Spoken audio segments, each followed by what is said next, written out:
Okay, I'd like to call the meeting to order, and we'll start this morning with the Pledge of Allegiance. Oh,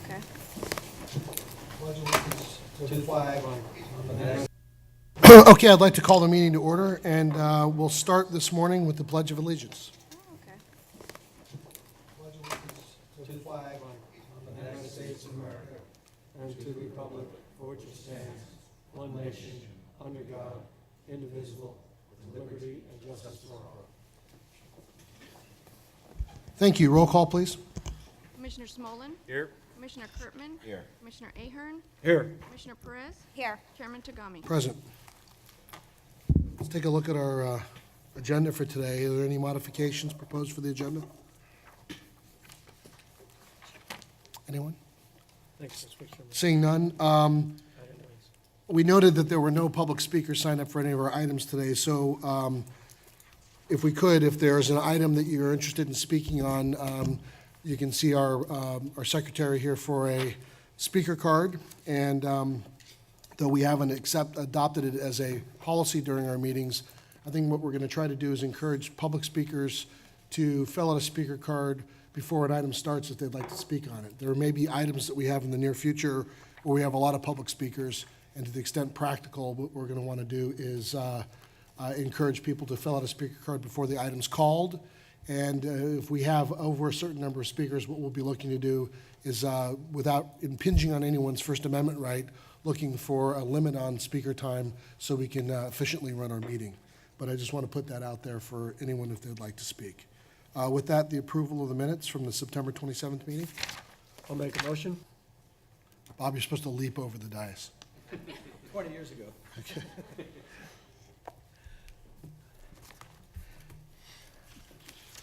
Good morning, Commissioners. The post $2 Powerball jackpot meeting for the California Lottery. What I would like to do today is provide you a general business update regarding the operations of the lottery, discuss some of the operational changes we're making, also report back to you on our annual financial statement audit we recently had, and then introduce today's agenda with a few comments. As far as a general business update goes, our total sales, as you can see on this chart, are up about 11% year-to-date over last year, which is very good. However, we're only at 87% of our year-to-date goal. We've got a very aggressive goal, as you can see, even though we're up since last year. We want to do better than last year. If you look at this, you'll see the three categories, particularly the scratchers category, are all above last year's total. In fact, in scratchers, we've reached $1 billion in sales, the quickest we've ever reached $1 billion in sales in any fiscal year for the lottery. So very quite proud about that. That was billion. Billion with a B, yeah. And then also our hotspot game, we've actually added some additional prizes to that, which has helped that game. And our daily games have had some good jackpots. They're doing pretty well. I think what you'll see is there's two areas, both of our draw games, the Mega Millions and Super Lotto Plus, which are down from last year. We haven't had any significant rolls in terms of those draw games thus far this year, so we're a little bit behind. However, we also believe that if history and actuarial tables prove themselves correct, we'll probably have some decent rolls this year, and so we're looking forward to that to help us with our bottom line sales. Just want to give you a couple other statistics. We got information recently regarding third quarter sales for all lotteries around the country, third quarter of calendar year 2012. Right now, California is the fourth largest lottery in terms of total sales, behind New York, Massachusetts, and Florida. And we're nipping on the heels of the Gators, if you will. We're also fourth in overall year-to-year growth of all the 44 jurisdictions having lotteries. Basically, our growth was 16% year-to-year growth over the prior year, and we're behind Minnesota, Idaho, and Illinois in that respect. But I think generally speaking, our growth is better than most states. I think the general range is about 5 to 8% growth if you take a look at the averages for most states. So year to year, we're doing pretty well as compared to other states, and we're over our last year's totals, which were very impressive at that time. So We are hopeful for some Mega Millions and Super Lotto Plus rollovers to help us with our overall sales for the year. I'd like to elaborate a little bit more on the general business situation. Right now, historically, our peak season for sales, when we do our lion's share of our sales, is in the months December to May. It's just historically a seasonal thing we've had, so right now, we see us entering our peak season for sales. We're encouraged for a number of reasons. First of all, we have a series of sales and marketing initiatives underway, and then we also have a host of upcoming sales and marketing initiatives, including California's entry into the $2 Powerball game, which is scheduled for April of this year. And Richard Mahan will be talking a little bit more about that later in the agenda. Interesting to note, there's a Bring Powerball to California website or Facebook page, which started, I guess, a little while back. As of yesterday, it had 450 likes that some independent group had put together. So they hear the fact that we're going forward with Powerball, and we feel that's a sign of people feeling good about what we're doing. One of the things I'm particularly excited about is the willingness of our staff to accept the sales challenge for this year. As we all know, we had a fantastic year last year. The lottery grew 27% in total sales, and we've asked our sales team this year to put another 10% growth on top of that. So we've really put quite a challenge before them, and as you hear today, I think you're going to see some of the good things that are going on for us to meet that challenge.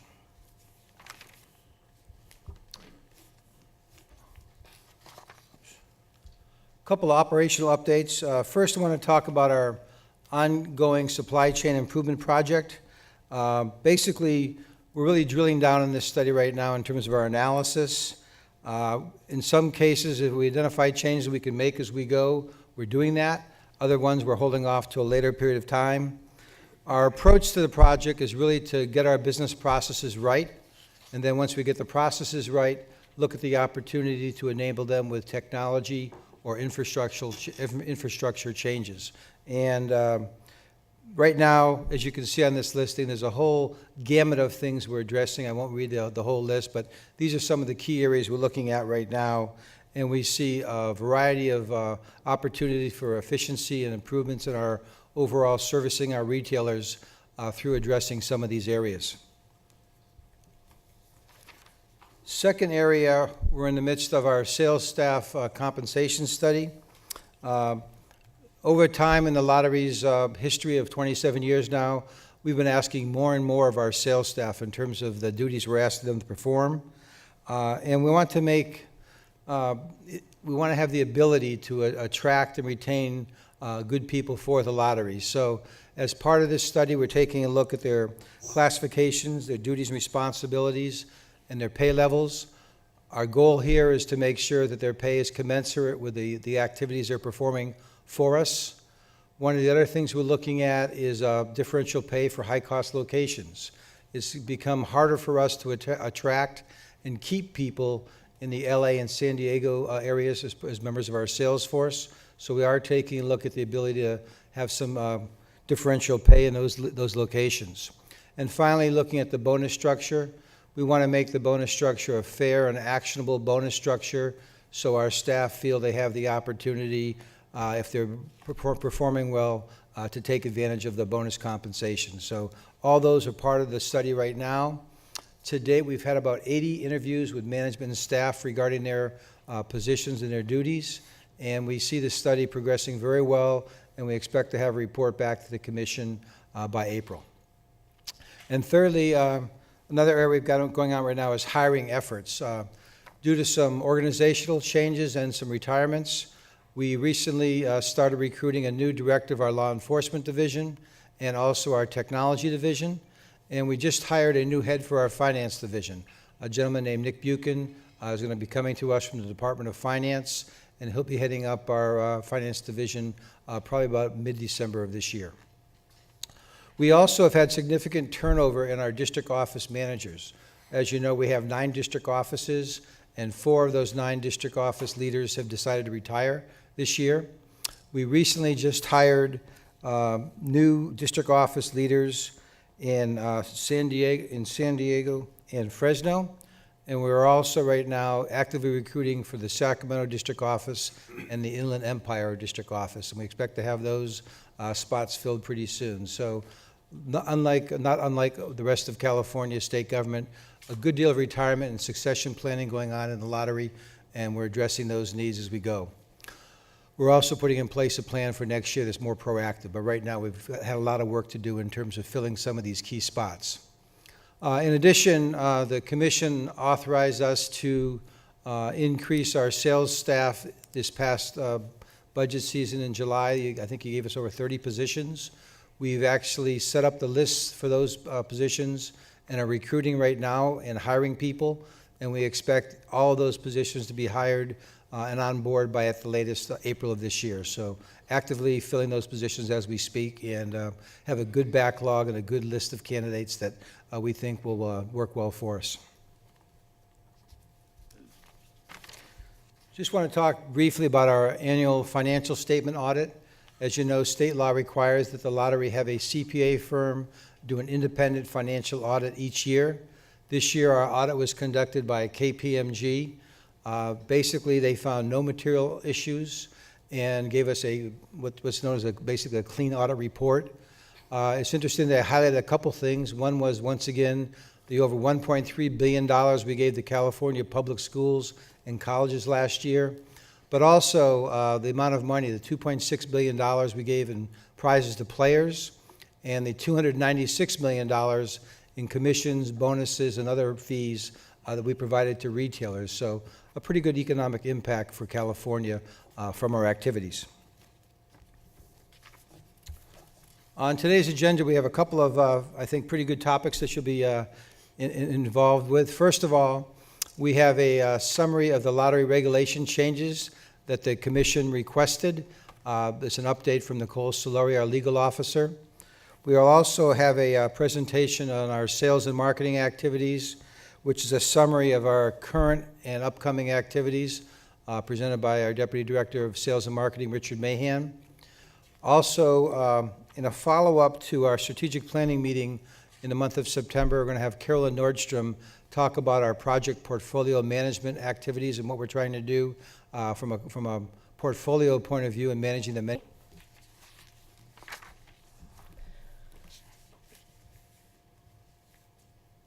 All right. So, Commissioners, one of our charges from this commission was to take a look at our current lottery regulations and work to provide appropriate updates to our regulations. We've been working very, very hard in the legal department and across divisions at the lottery in order to take a look at our regulations and make appropriate changes. So today I'm just going to give you a brief update on where we are in terms of our process, and we'll look ahead to how we're going to bring that to conclusion. And as I mentioned, my colleague Kathy Van Aken here has been doing a tremendous amount of work as part of this project, and to the extent you all have questions, both of us will be here to answer questions depending on if it's highly specific, and I may call upon Kathy and her knowledge and expertise to also speak to the issues. So I'm glad to have her join me today, and thank you for all your work, Kathy. So in general, I want to give you a high-level update on the types of changes that we've made. We received feedback, kind of high-level feedback from our colleagues at the lottery that we should renumber and reorganize the regulations in a way that made them a little bit easier to follow, easier to cite. And so that was certainly one of the first things that we did as part of this project. We went through the regulations in detail and realized there were some redundancies, and where possible, we've tried to eliminate any redundant provisions. We also have attempted to clarify a lot of language throughout the regulations where maybe there was a little confusion around meaning, and this came out in the process of meeting across divisions. And so certainly, in going through and asking our fellow colleagues areas where they'd like to see changes and updates, sometimes we came across a term that maybe was used slightly differently across divisions, and we attempted to really parse that out and really hone in and make sure that terminology was accurate. We wanted to also ensure that our regulations were consistent with current law and actual practice. And so this led to a lot of really productive discussions with our colleagues about what we're actually doing at the lottery. And, for example, a little bit further along in my presentation, one of the things you'll note is that we're adding our second chance replay to our regulations. This is something that is very much a part of our fabric now as a lottery, something very popular with our public and our playership. And so there was no mention in the regulations about the replay. And so, for example, that is something that we're currently doing that's not reflected in our regulations. So we have added a mention of that. Okay. So first, with respect to ticket validation and claiming process, we have provided guidance regarding some issues that seem to come up quite a bit at the lottery. One of them is a prohibition on the assignment of prizes. And so, in general, you cannot assign a prize unless you meet certain criteria. There are very limited circumstances when you can actually assign a prize. And one example is a court order. And so we've attempted to really make it clear that you cannot assign a prize. We realized in our review process that there wasn't actually a definition of winner in our regulations, and so we've attempted to do that. So, for example, a winner is someone who actually has the ticket, owns the ticket at the time it is scratched, if it's a scratcher, or at the time a draw occurs. We've also addressed lost tickets, and so we've added some provisions and clarified some provisions about when tickets are lost and tickets are abandoned. You'd be surprised at the number of times that we get calls around people who have lost their tickets. And we wanted to build in protections for the lottery that really indicate that it ultimately is the responsibility of the player to safeguard their ticket. And, there are certain instances where we can prove by substantial evidence that someone actually does own a ticket when it maybe was, partially or fully mutilated. But in general, we wanted to make it clear that, ultimately it's the responsibility of the player to safeguard their ticket. We've also included provisions that really take into account reliance on presumptions around ownership. So what this means, commissioners, is, if you are in possession of the ticket, you are presumed to be the owner of the ticket, unless there's compelling circumstances that demonstrate otherwise. And this is, we are hoping, going to help in the reduction of administrative work around investigating, who actually owns the ticket. So we are relying on presumptions in the civil code around this, and we think it'll be helpful in increasing efficiency in our process. We are including provisions prohibiting prize payments on no-ticket claims until the end of the claim period. So, there are circumstances where we do have the flexibility as a lottery to pay a claim when there is no ticket. And when this comes into play, sometimes we have surveillance video. And with our, great technology and our gaming system, we're able to really pinpoint when a ticket was purchased and validated. We might back it up with surveillance video. And so there are circumstances when we can actually demonstrate that someone did, in fact, purchase the ticket. And in some instances, we're able to pay claims without a ticket. There is one caveat, though. If you pay out prior to the end of the claim period running, there is a risk to the lottery that someone actually could come forward with the actual ticket. And so what we've done is to build into the regulations a prohibition on payment of a ticketless claim until the end of that claim period running. And that reduces liability for the lottery. We've also added provisions that better explain the disqualified person requirements of the Lottery Act. And so disqualified persons are those who can't play the lottery. And so one thing we realized in our communications across divisions is that we need a little bit of an improvement on our process of keeping track of who's disqualified persons. Right now, it's those who live in your household with you. And as a lottery employee, commissioner, and in certain instances, vendors. But we recognize to do this on an annual basis in order to reflect just natural changes that occur. People move in and out, and we want to make sure that we have the most accurate account of who actually resides in the household and is therefore a disqualified person. We also have included some provisions around clarifying which contractors might be excluded from, might be included as part of the disqualified person list. We also addressed regulations around promotions, merchandise, and sponsorships. Now, some of you commissioners may have seen the very exciting stories on the news as part of our winter awareness campaign led by Russ Lopez, our communications deputy.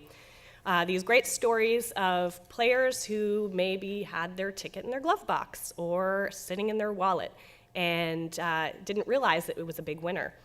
And they only realized that because we utilized the surveillance video from the convenience store or from the grocery store to unite them with their ticket, or with this wonderful winning news. So we have added some language in the regulations that authorizes the use of in-store video of winners purchasing or validating their tickets as part of press releases and promotions. This is all part of our winter awareness campaign. We've also seen the need to really address sponsorships as a lottery. And there's a lot of really great opportunity to partner with organizations that are consistent with our lottery's mission in terms of, promoting public education. And we wanted to give some guidance to the commission, to the director, around sponsorships and what's permissible. And so we've included language in the regulations that limits sponsorship to situations where the lottery receives value commensurate with the expenditure, something that supports our mission and promotes goodwill in our community and across our playership. And finally, we've also authorized free tickets or merchandise as part of promotions that are designed to motivate players and introduce members of the public to our games. So there's been some controversy in past about agencies using, swag or little tchotchkes, but the lottery really is a unique organization, and to the extent that we can't promote our games at all through anything that says, Mega Millions or Super Lotto Plus or Scratchers, really isn't ideal in terms of promoting or sharing the message about our games and attracting new players. We've also made some modifications to our procurement regulations, the first of which addresses some of our contracts and approval requirements. And so as you know, commissioners, you have to approve contracts that rise to a certain level of materiality in terms of dollars. And what we've attempted to do is recognize and eliminate anything that could potentially be seen as a way to avoid having to get to the commission for approval. And so contracts that exceed $250,000 in value will always require your approval as a commission. And so what we've attempted to do is make sure that any cumulative amendments that bring that total in excess of $200,000, we bring to you for approval. So we want to make sure, with respect to your oversight function, that there's always awareness around our contracts and any amendments that could... I'm sorry, is that 200,000 or 250,000? 250,000. All right. That we want awareness, to ensure awareness on the part of the commission around the types of contracts and amendments that may cause a contract value to exceed that $250,000 amount. We always want you to be aware of that. We have also taken a look at our language around sole source contracts and we've attempted to better justify situations and really kind of clarify the language when a sole source contract might be necessitated. And so, to the extent that there's an exigency or a very, very highly unique skill set that's called upon, we wanted to make sure that we're very clear in our regulations so that staff at the lottery has an understanding of the appropriate situations where a sole source contract might be appropriate. We want to just make sure that we're generally very sensitive as a lottery to this issue. And finally, with respect to our procurement regulations, we have added some language into the regulations that require our prime contractors, when they have an expectation that they will sub out a piece of their overall responsibilities where the value of that project is expected to exceed $100,000. We're including some guidelines to those prime contractors so that when they go to sub out that piece that is $100,000 or more in value, we give them some guidelines. So best value and quality, and not necessarily quite as strict as the prime contractor, but certainly really consistent with the spirit of our requirements around prime contractors. And so we've attempted to, with those larger sub-projects, provide some guidelines. With respect to our retailer regulations, one thing that we wanted to be very clear about is we want to prohibit our retailers from purchasing winning tickets from winners. Our Security and Law Enforcement Division spends a tremendous amount of time ensuring the integrity of the lottery. And they have challenges sometimes with some of our retailers who don't necessarily always play by the rules. And on occasion this happens. And one of the practices that our security division has seen is something called discounting. And our retailers, on occasion, will purchase a winning ticket from the winner and give them, they are currently allowed to pay out anything up to $600 in store. Anything above that needs to go through a process with the state controller's office. Sometimes a winner will come forward with a prize of, say, $1,000, and for whatever reason, they don't want to go through the state controller's process, and so the retailer will offer to pay them some, lesser amount for cash on the spot. That is not something that we allow, and we have included that in our regulations very clearly now, and we've also made that the basis of sanctions. We've also included language that requires some greater security measures where theft occurs at a retail location. Sometimes our lottery stock is taken as part of a robbery or some other criminal activity. And we've included some additional requirements that, for example, the retailer provide notification to the lottery within 4 hours. This, from our colleagues in the Security and Law Enforcement Division, this is becoming kind of the standard practice in terms of notification when a crime occurs. And this allows us to identify more rapidly the particular tickets that have been stolen and cancel them in the system, void them accordingly, so criminals can't go and cash the tickets at other stores. So we've included some more rigid requirements in order to really protect the lottery from having to pay out on on tickets that have actually been stolen. And we've tried to, using our securities division's expertise and what they know about practice in the industry, to make sure that what we've got in place is kind of the latest and is consistent with practice in the community.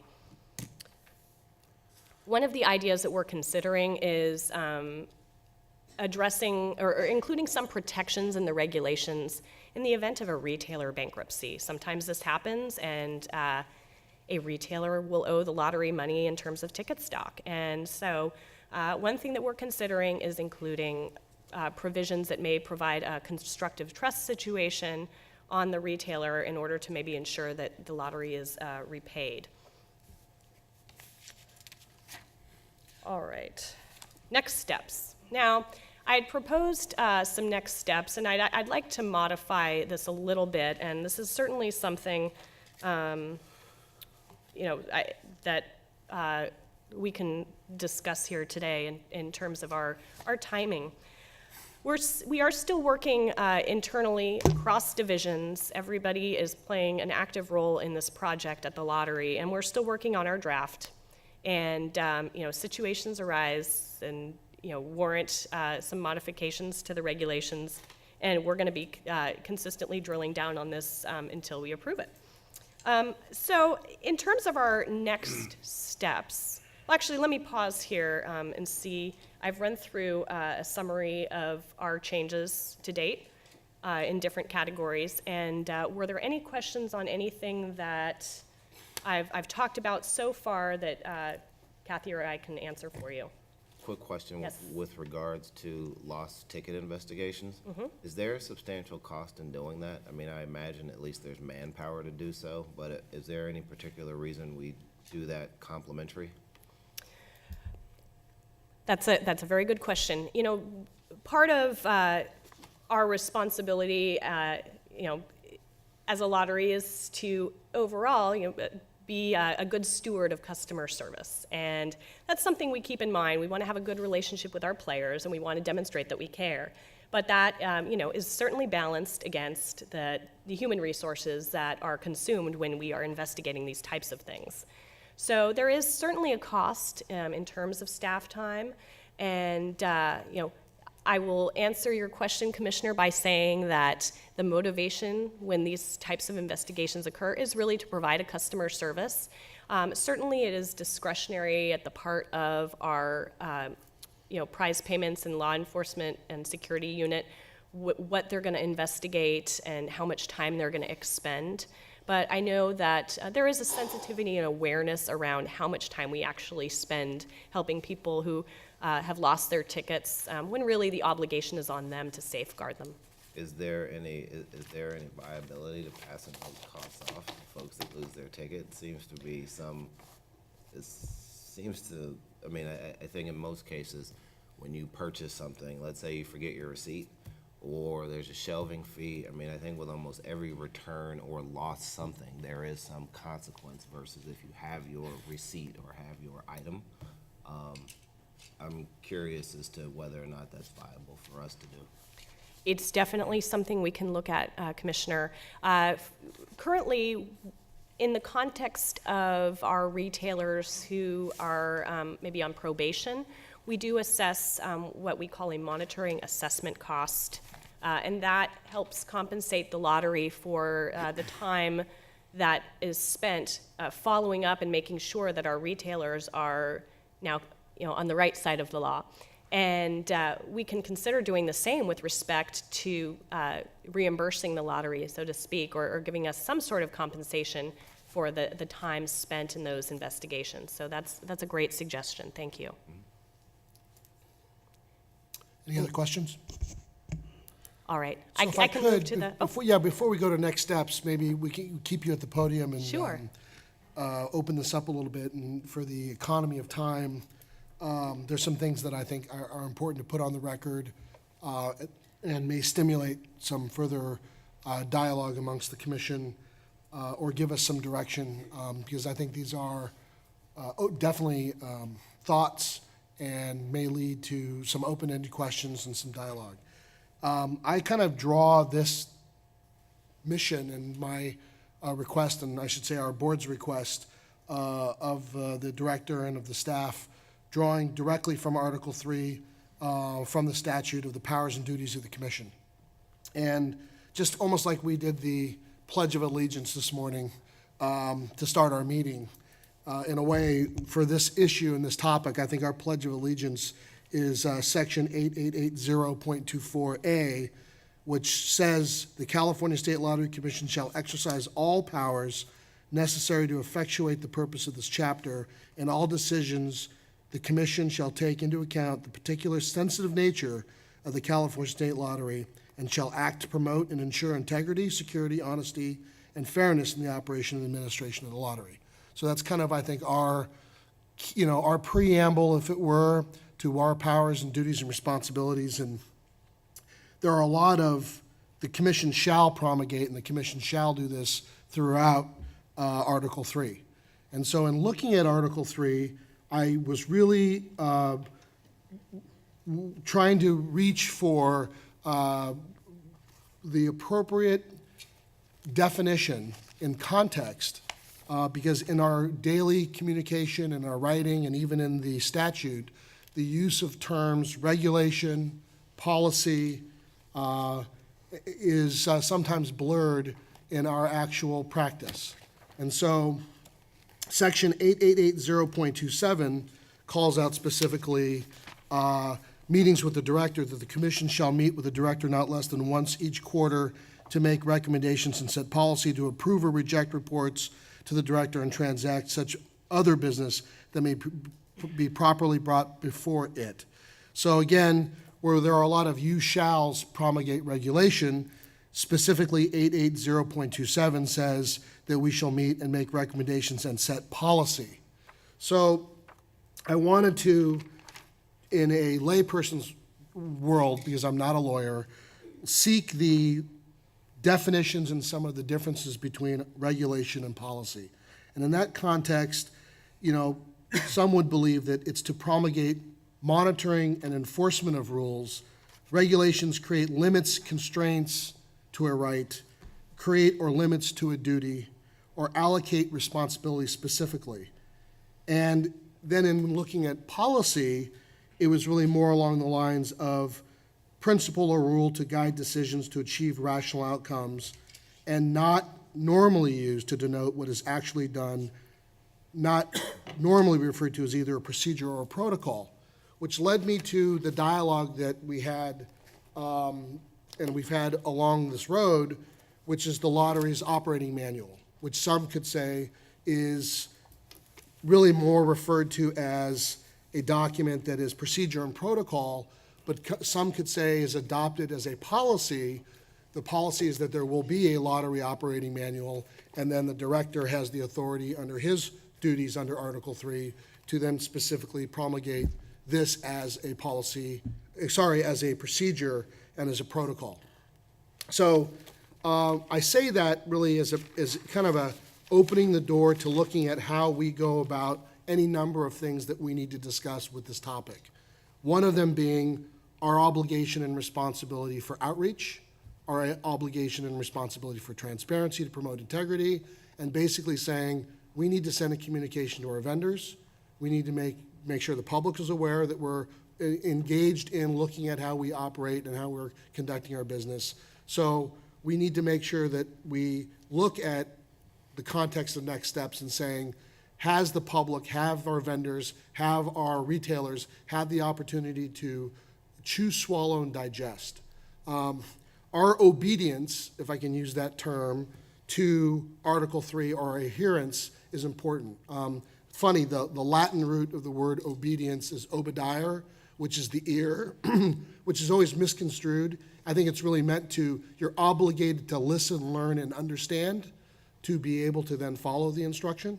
So I think we have to give the public that opportunity to see exactly how we're coming forward with our regulation, A, and B, demonstrate that we've listened to them and that we've taken into consideration some of the mechanics that they may want to bring forward, some of the conflicts, issues they may have, and then demonstrate how we've either changed or opined that we didn't need to and what the reasons were, and then say that that's now where we stand on the regulation.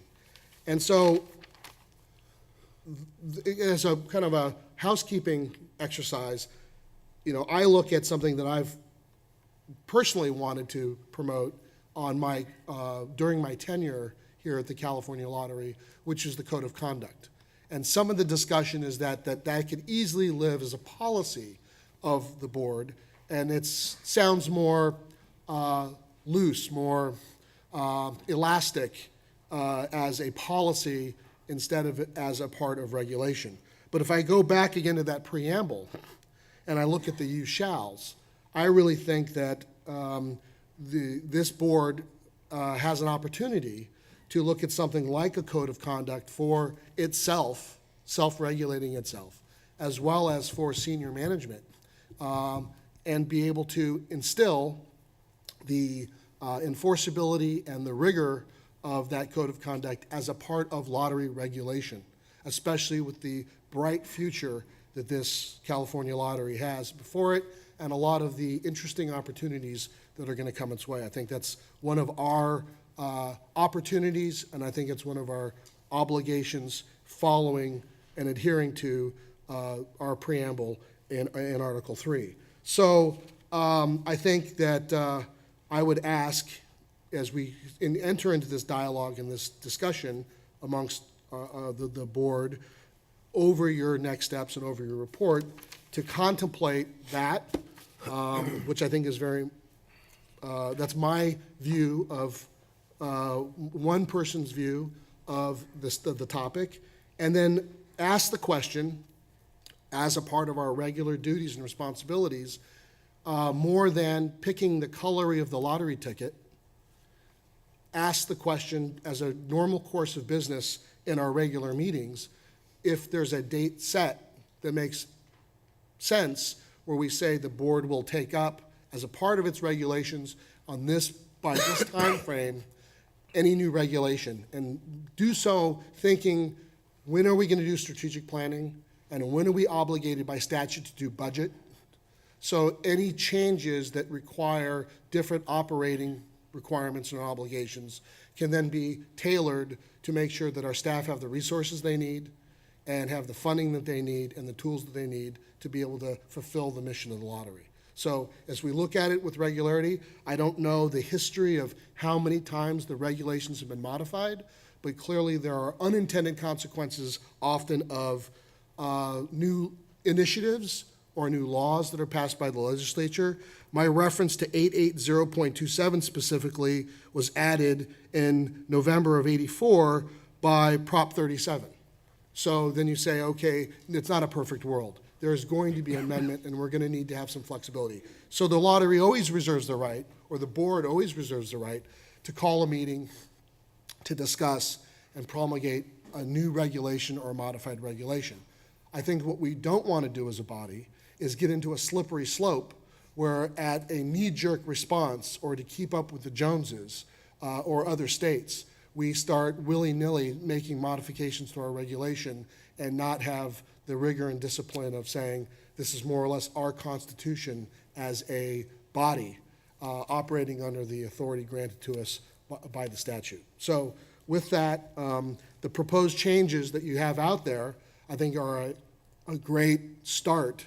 I often refer to work I do in my civilian life as a dartboard, meaning we put our work and our proposals forward for the public to opine, to comment, and then to perfect through CEQA, through zoning, through that very public, very humbling exercise of going through the advanced citizenship of democracy. So I would say that your body of work, thank you very much for the engaging and bringing this forward. I think we need to open ourselves up for that examination, encourage it, and then with that, ask who, what, why, when, where, how, get the appropriate response out, and ultimately we can, as a body, decide if that's what's appropriate and move forward, and by a majority vote, accept the regulations. So with that, I would open it up to the board and for comment and try to find a way forward. And I have some other comments I'll save for later. Commissioner, do you want to, would you like me to complete my summary of next? No, I week think and we address should your- have some discussion, and I think that you're part of that discussion because we need Sure. your guidance. We need a lot of guidance, and we need a lot of opinion. So let's, if we could, I'd like to, I always like to modify the gene sequence just ever so slightly. So, Sure. any comments from the board?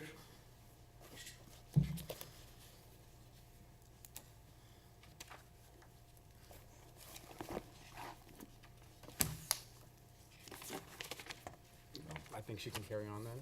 Well, let me make some recommendations. I would suggest that we go ahead and start with, this was publicly noticed, and this document and these proposed things are going to be out on the lottery website.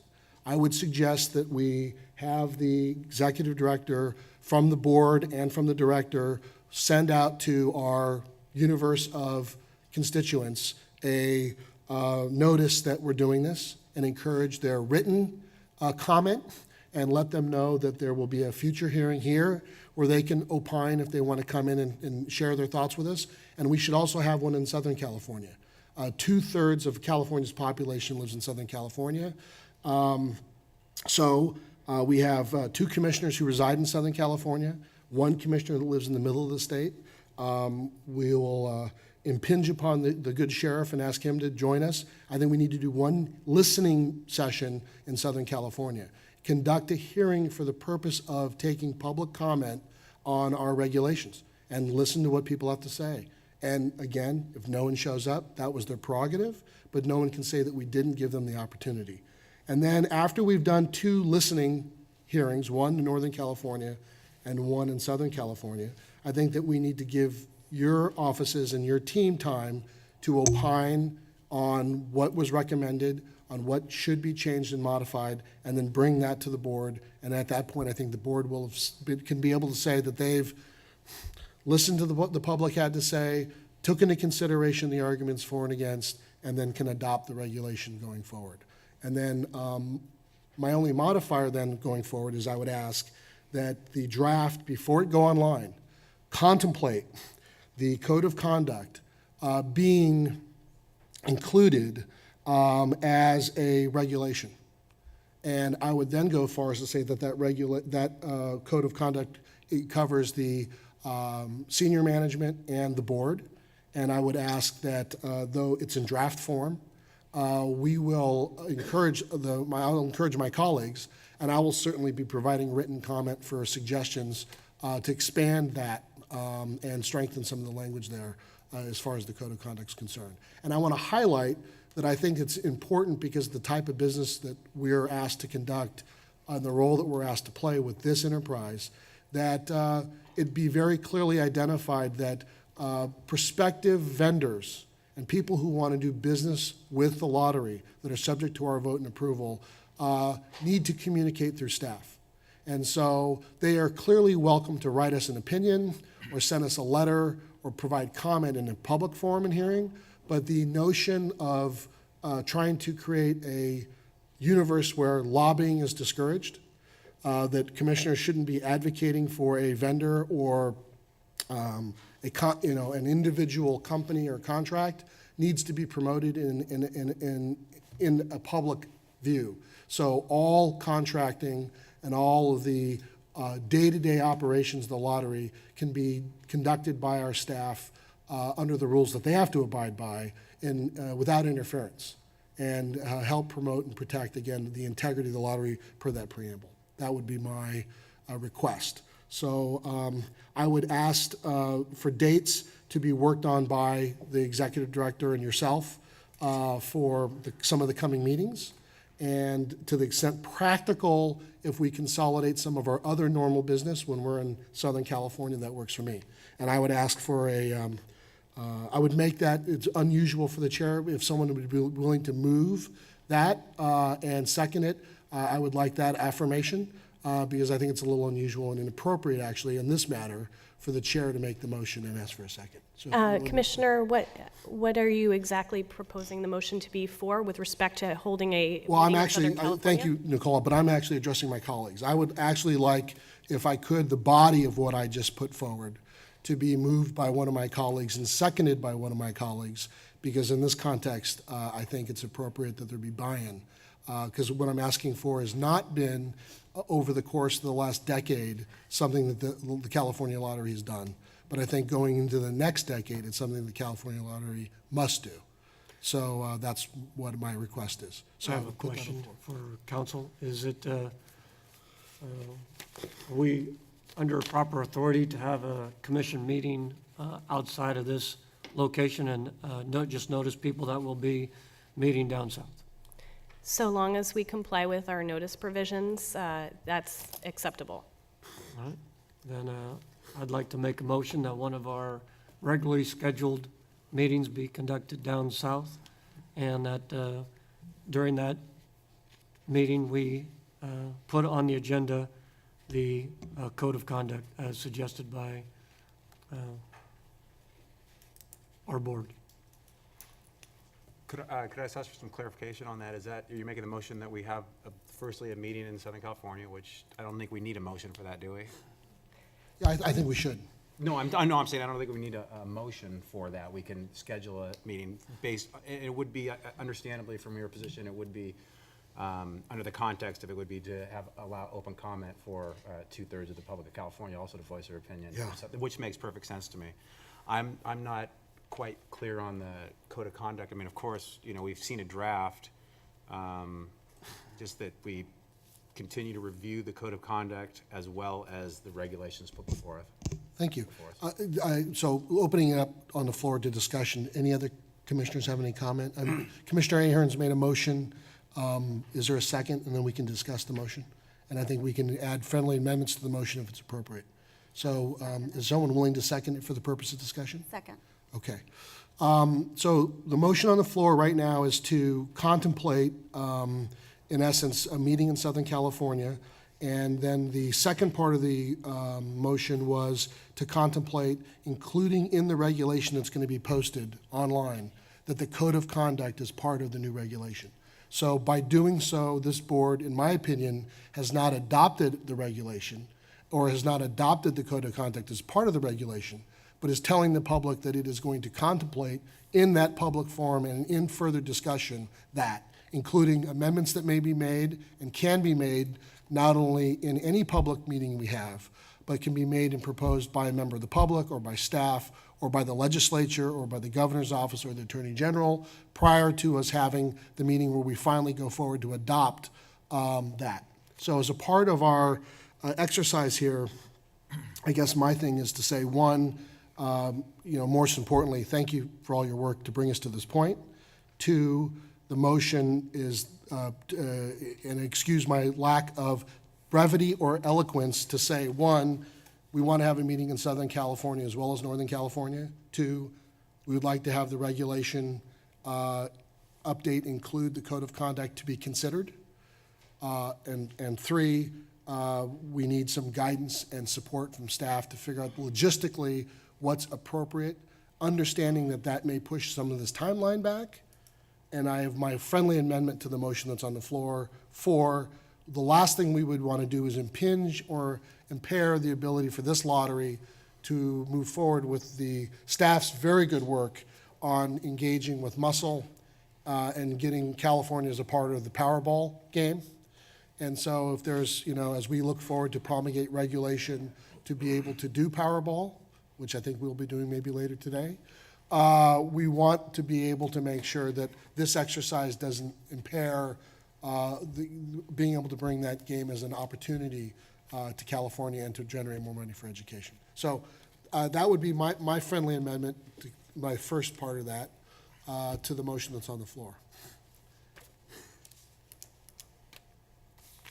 So we're not going to have a meeting in Central California. You just mentioned Central. They'll be invited to attend Southern. I'm willing to consider, as a future board item, I think it's more than appropriate that we consider that there could be a future meeting in Central California. I think I love the great state of California. I'm not willing to part with a county of it. So with that said, I think that that's something that can be discussed. But specifically what's before us now is how to address in, I think, an efficient manner this. But if the board would like to contemplate a third meeting to make and give the public an opportunity to show up and opine, I couldn't complain. It's one of those things where, after the fact, you always wish you could have done a little bit more. So if the board would like to consider that as a friendly amendment. For further discussion, if we have some input down south at our meeting that includes the code of conduct, and if we have some public input from a regular meeting in Sacramento in regards to the code of conduct, and we show some public interest, then maybe a third meeting would be appropriate. However, if there is no great attendance at either one of those functions, I doubt the need for a third meeting. I agree. I think the, Commissioner, I think that's well stated, and I think that, I think I don't want to speak for the whole board, but I think Commissioner Perez raises a good point that there's, besides Northern California and Southern California, there is Central California, and if we need more, and we can consider that, and I think everyone's open, has an open dialectic. So if Commissioner Perez is okay with it, we would, the motion would be to, one, have a meeting in Southern California, have a meeting in Northern California. Just contemplate or to, no, I'm not sure. Well, this is, let me restate, I think this is the motion and then the friendly amendment. I would say the motion is to have a meeting in Southern California, in addition to our Northern California meeting, to consider and listen to the public in regards to modifying the lottery regulations. Comment number 2 is to ask the staff, as a part of the regulation update, to include a draft of the code of conduct with the understanding that there may be other comment and modification in this process. Thirdly, we're saying that we're directing staff to get back to us with logistics, times, and places that work for the lottery in that fashion. And so I think that's the restated motion, or the motion with the friendly amendment. And then thirdly, I would say that, just as reference, I think that the commission is saying, respectful of Commissioner Perez, that if more comment is required and there is a lot of discussion and we need a third meeting and listen, we would do so in Central California.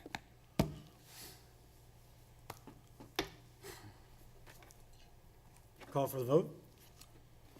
Well, Do we have any further questions? yeah, I'm just saying, would it be prudent to hold off? We've only seen drafts of potential regulations and policies, to hold off on any motions, taking action on these items until we've actually seen the final product? Well, that's just it. So to speak to that, I think that's a good point. And I would say that part of this is, the whole idea is that the language that's before us right now is, at present, a draft that the Lottery Council and team that's been working on this feels they've done pretty good cleanup.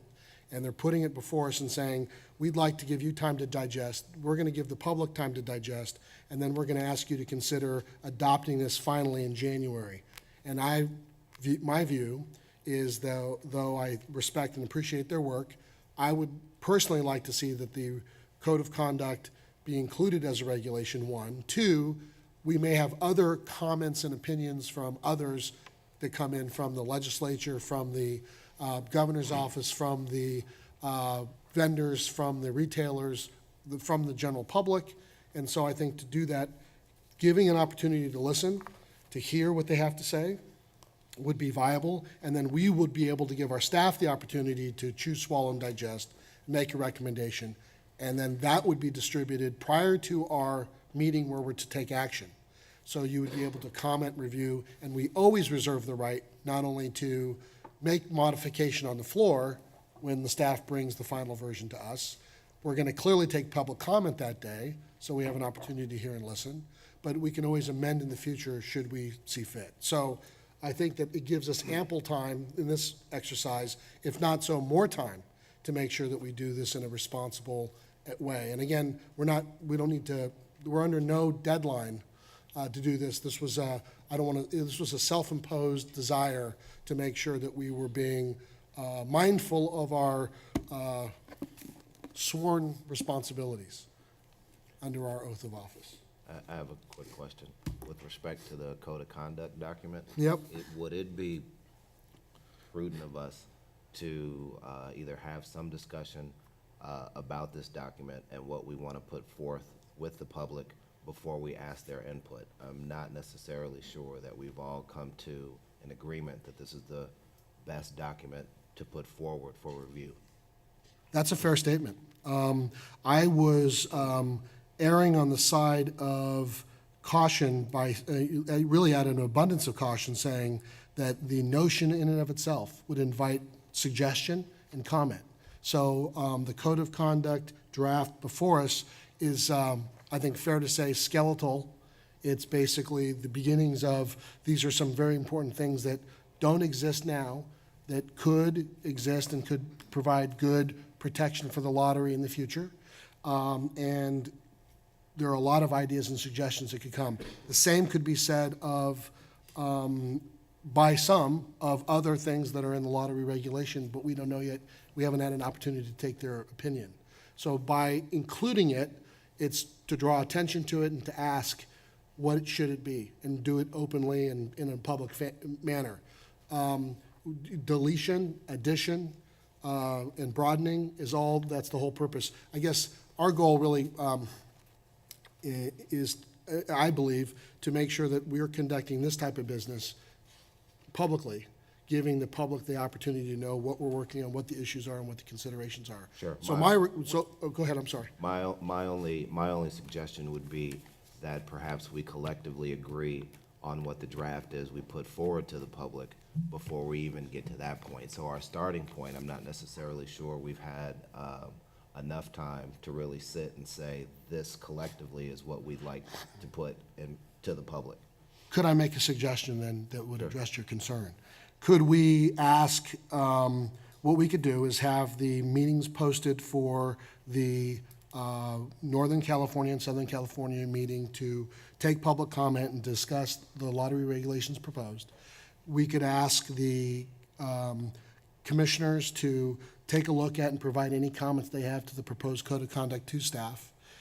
At the future meeting, should the code of conduct be in a form that's acceptable to the board, the board always reserves the right to include it in any one of the next two meetings. And then it would be something that would be out there, publicly available before its final adoption. Does that work? Absolutely. So, if I can take a shot at restating what I think the motion and the friendly amendment are, would be that we would direct staff to schedule a Northern California and a Southern California meeting, to be able to direct staff to communicate from the board and from the director to our stakeholders. They're encouraging their participation both through written comment and through testifying if they see fit. We would ask the staff to distribute to the board the draft code of conduct, take comment from the board, and consider at a future board meeting the code of conduct for its inclusion as a regulation. And lastly, if there is a lot of public comment and it appears that we need an additional meeting to address the issues regarding regulation update, we would contemplate a third meeting, which would be held in Central California. And I just would ask that before we take any action on any regulation or policy or whatever it may be, that we have a complete document to look at that is no longer in draft form before we start making changes to it. And I'm not quite understanding if it sounds like we're already making changes to it in this case right now. Not at all. No, we're talking process, and I think the document itself, without question, when it's scheduled for coming before us, would be in final form. But we reserve the right, as a board, any one of us can make a motion to amend and append language that comes to us, even though staff's representing it in final form and it was publicly noticed. We reserve the right to make that modification. And then the question would be to err on the side of caution, though we may not be required to have a second reading. We may want, for belt and suspenders, to just ask for a second reading on the consent calendar, just to make sure the public knew that the final version had been given its full ventilation in the public forum. Is that? Yes, Commissioner. So you would always be voting on a final document, but you reserve the right to make modification to the language should Certainly. you see fit. Right, understanding. Could I hear the motion read back? Wow.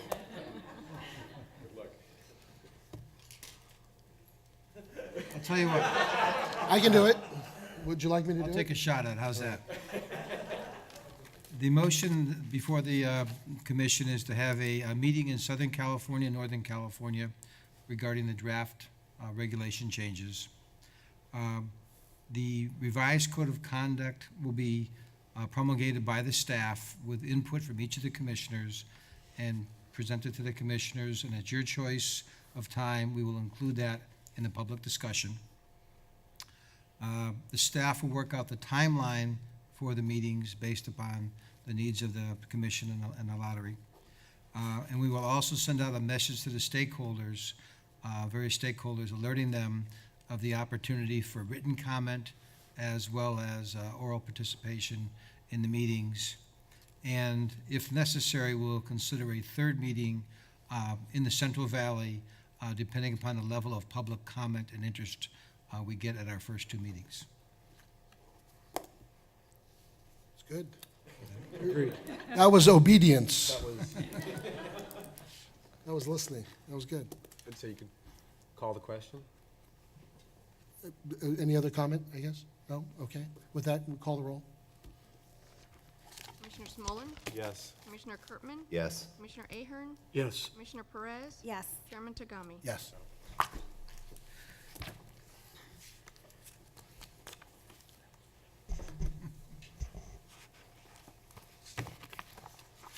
Good morning, Mr. Chairman and Commissioners. It's my pleasure this morning to brief you on just a few of the sales and marketing. For sake of time, let me just move forward. Let's just go back. Activations of new games is a critical issue and has been. As you know, we launch on average 4 games per month, new scratcher games each month. Retailers receive these games via UPS. They are directed to confirm receipt, to activate them and sell them, begin selling them immediately. Historically, our retailer activation rates on average reached only about 85% after 4 to 6 weeks of receiving the new games, impacting our sales and minimizing the impact of our advertising campaigns on those products, those 4 campaigns that we did each year, that we conduct each year. In September, we set a priority goal for our sales team of achieving 100% activations of new games within 2 weeks of the launch through the concerted efforts of our sales staff, calling and visiting retailers. For the launch of our November new games, I'm really pleased to report that the district offices achieved an overall rate of 97% after 2 weeks, an all-time high. A total of 77 sales territories had a perfect 100% activation rate. Beginning with the launch of our California Lucky for Life scratcher the end of January, the goal will increase to 100% activation in 1 week, and our advertising campaign will begin 1 week after receipt of those games. And I want to just mention that we have several sales territories and sales reps that are already also achieving this goal within 1 week. I'd now like to talk about our Monopoly Scratchers campaign that has been underway. It's an example of our philosophy of every ticket has value. We launched this at the beginning of September. It's truly an example of developing a 360-degree marketing campaign that includes a retailer promotion that promotes the retailers activating the games as quickly as possible through dollar incentives for that. It has a full paid media campaign of radio, television, digital billboards, transit shelters, online banner ads, mobile banner ads, and it is also a customized marketing effort that hits all markets, general market, Hispanic, Asian, and African American. We also have utilized our owned and social media in this campaign. We have a Monopoly microsite, a treasure hunt game engagement experience offering players entries into sweepstakes for fun and prizes. We've had more than 36,000 entries in this treasure hunt to date. We also have a second chance online Monopoly board game experience offering players multiple entries into the drawing with a prize pool valued at $30,000. We've had more than 2 million submissions for this second chance game since October 22nd when it began. And we have Monopoly promoted on all of our owned media properties, including our public website, our electronic point of sale, our ticket messages, monitor messages, and a variety of places that drive traffic to retail. I want to emphasize the next point about our 360-degree marketing and the impact of our iStrategy. As a result of our Facebook ad buy for this campaign, the Monopoly Treasure Hunt, and our recently launched Spread the Joy holiday campaign that I'll talk about in a moment, we've increased our social marketing reach from 50,000 unique people per week to approximately 600,000 per week, and resulted in more than 6.2 million impressions, as well as 7,000 new consumers who've opted in to regular social marketing communication with the lottery.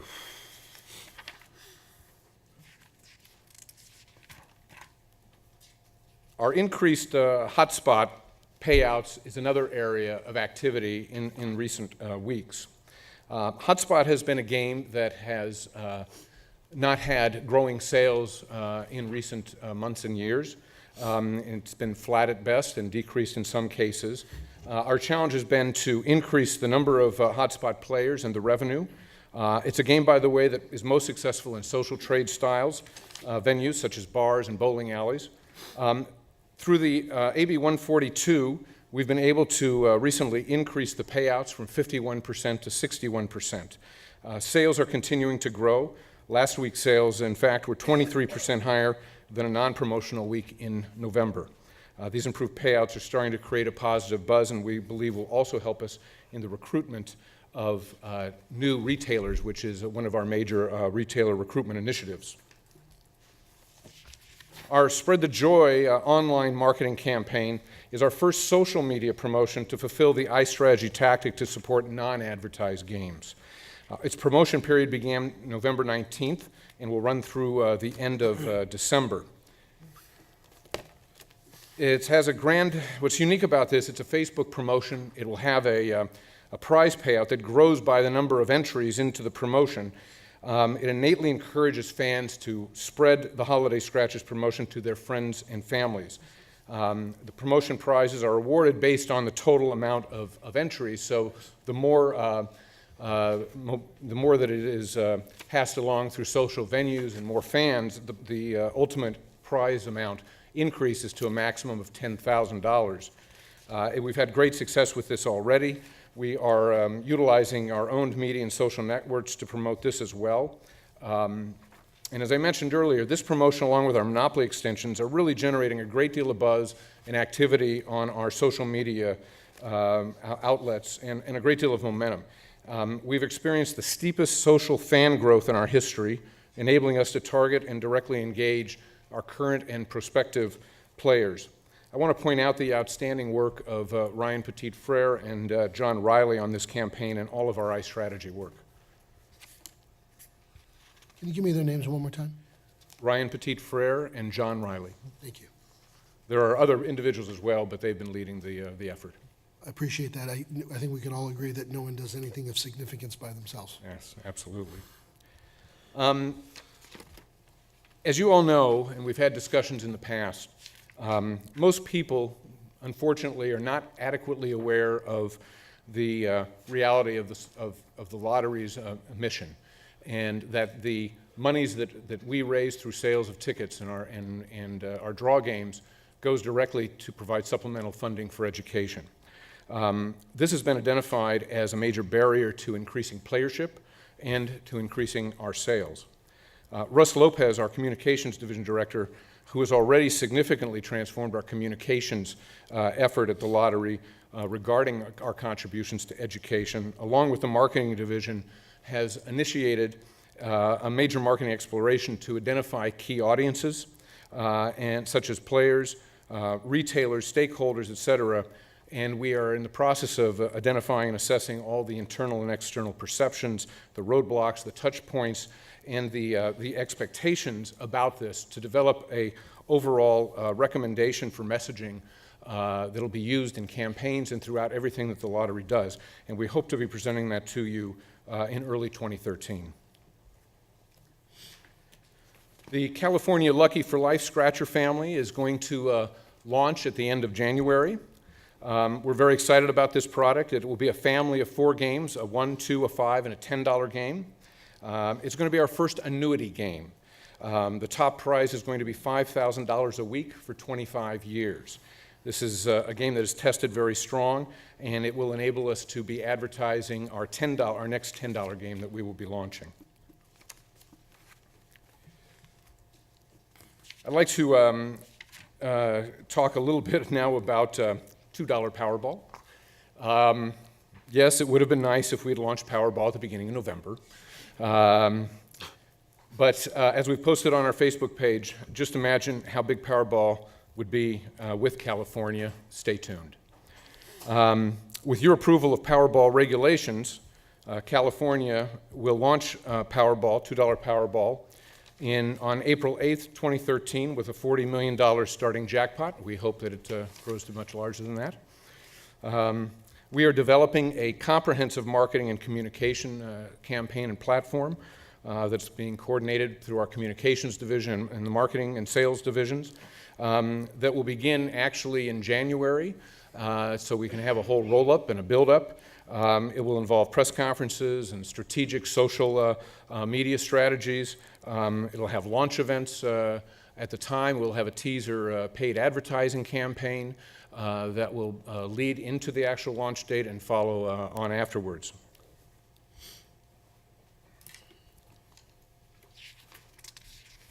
For a fully integrated and effective marketing strategy to help maximize sales, it's equally important that we develop and implement a comprehensive promotions strategy.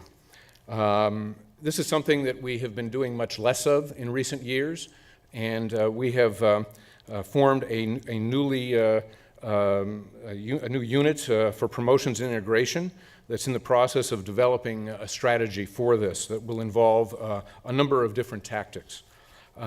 We are already actively working on ask for sale promotions for our Lucky for Life Scratcher campaign, as well as for Powerball. That'll be a retailer-based promotion. We are developing a number of game activation promotions also to further encourage retailers to be fully activated, and so our sales can begin immediately. We will have a number of consumer promotion events as well. And consumer promotions and events is something that we believe is very important, and we want to expand what we've been doing with these. It's really where we bring the play to the people. To that end, we're looking to create what we're hopefully going to call California Lottery Live, an ongoing campaign that really brings to life various game initiatives through events that promote product, mission, and brand. It'll help build emotional connection with consumers. It'll promote buzz. It'll also provide us a lot of material to feed our social media outlets. We will use these campaigns to promote Hotspot further with specific promotions at retailers. We'll have a specific campaign for Lucky for Life. We'll use it for Powerball with street teams, and we'll have a sustaining campaign through the summer that will help in our summer sales, which have historically been our weakest. Finally, we will have some couponing programs and special programs that will help to support our Super Lotto product at the time that Powerball launches, so that we won't be cannibalizing the sales of that ticket, and that will begin with before Powerball, go through Powerball and on into the summer with a variety of different couponing campaigns to help sustain that product as we launch Powerball. That completes my formal presentation. I would be welcome any questions you might have. I have a great team of staff here that have been here a long time and are very dedicated staff that are really working hard to implement these and many other initiatives. Richard, it sounds like you've been working them too hard. It's a lot of work that you just reported on. Any comments or questions from the board? I just have a question again about Central California.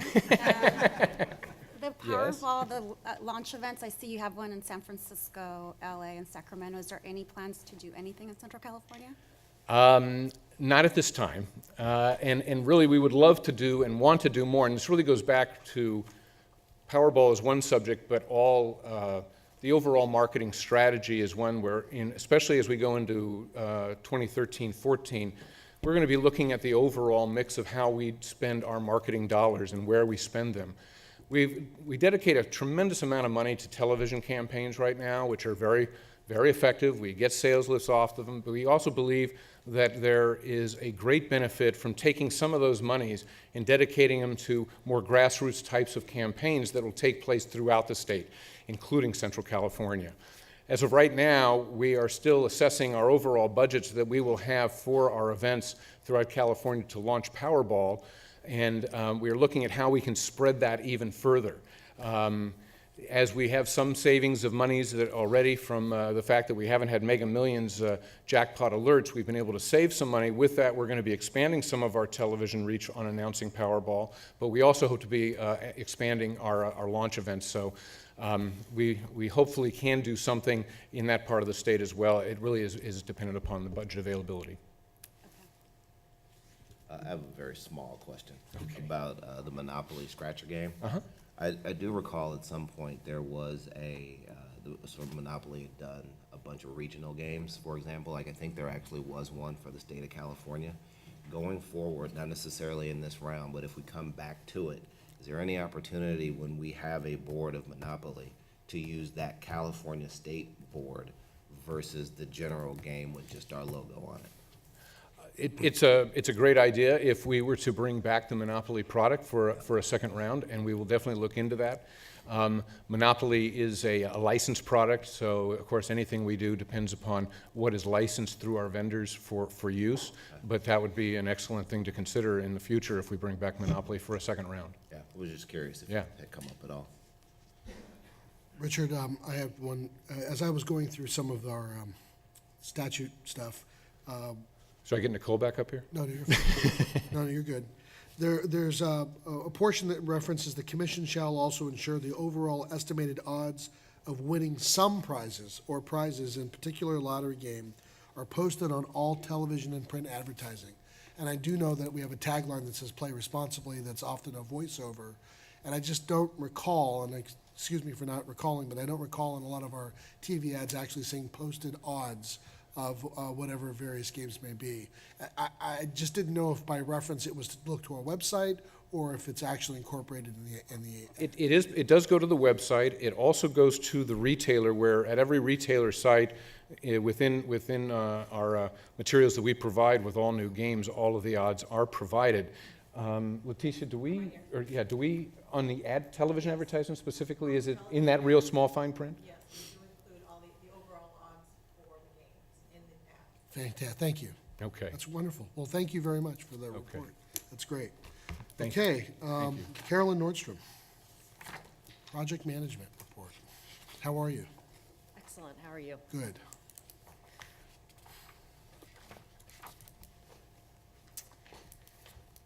Good morning, Chairman Tagami and Commissioners.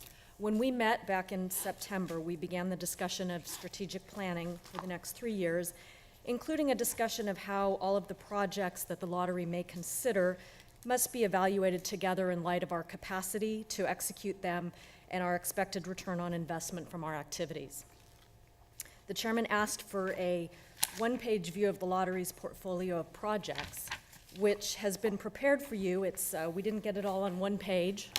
It's about 3 pages, and it's in your briefing binder.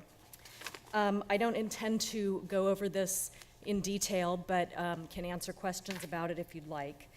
But basically, it shows the projects that are currently in progress at the lottery, and it's currently the baseline against which we will consider adding additional project initiatives in our upcoming business planning cycles. So I am here this morning to share a little bit with you. You've heard about some of those in other presentations this morning. They include new games and products. They include changing and upgrading existing games, improvements to our technical infrastructure, such as our financial system, our personnel and payroll systems and processes, our call center functionality. It also includes projects to improve our business processes, such as our scratchers supply chain, our retailer recruitment efforts, and our contract management processes. Within the portfolio of projects, we rank our projects in terms of their criticality. And their criticality is evaluated based on the priority of the project. For example, how important it is for meeting our sales goals for the year, and the risk level of the project, which relates to factors such as the complexity, the involvement of multiple divisions within the lottery, the total cost, and the total duration of the project. So projects that are both high priority and high criticality are considered critical projects, and those projects require a high degree of project management discipline, and they receive maximum attention and oversight from the Enterprise Project Management Office.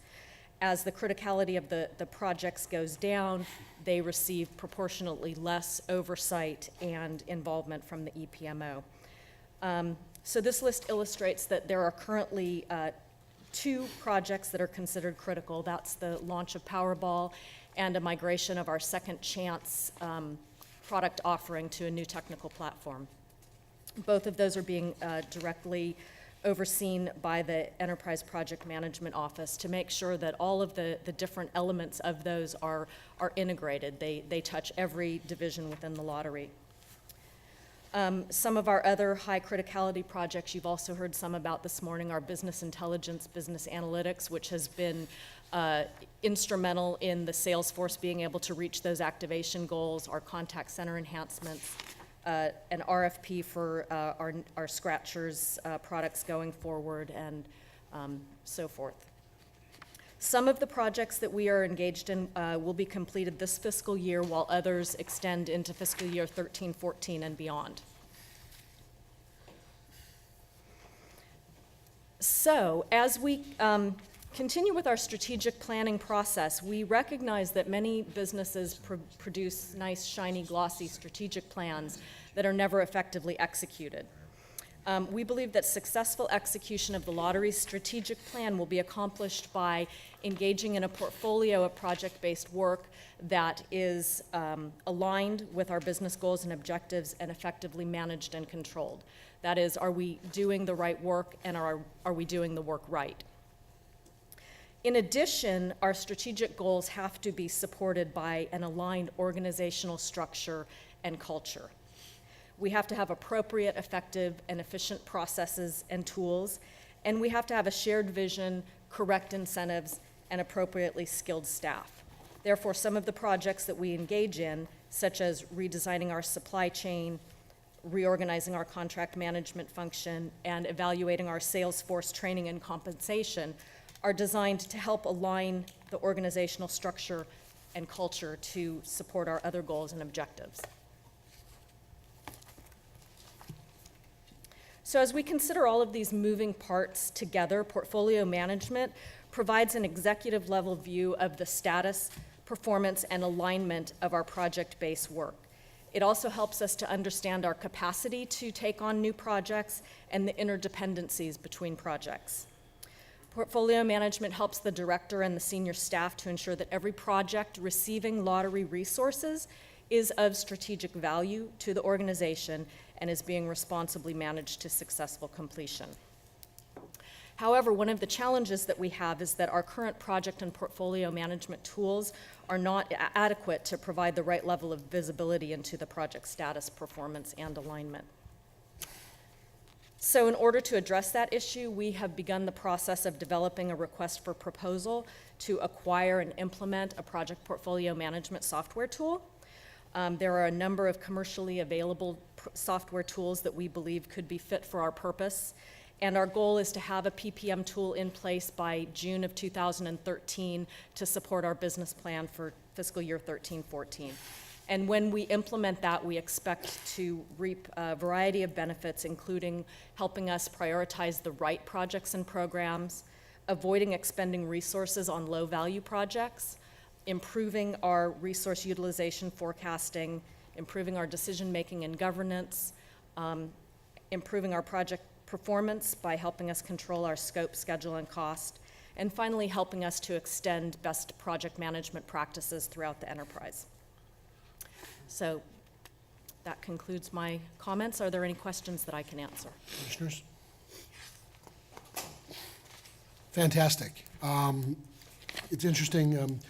I'm sure as a part of your RFP, you're going to include training on the Absolutely. new software. So my only comment, and though you've probably already considered it, is if you can do your procurement slightly before your June date, then you can have some training hit the ground running, as they say. So Godspeed and good luck. Thank you. Yep. Paula, regret.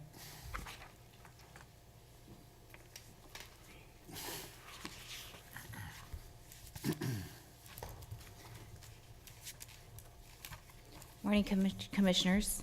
I'd like to provide a brief overview on the lottery's corporate social responsibility program, as it was a topic of interest the last time we met. I look forward to any recommendations you may have to further strengthen the program. As you know, corporate social responsibility is a business term used to embrace a company's actions and encourage a positive impact on our environment.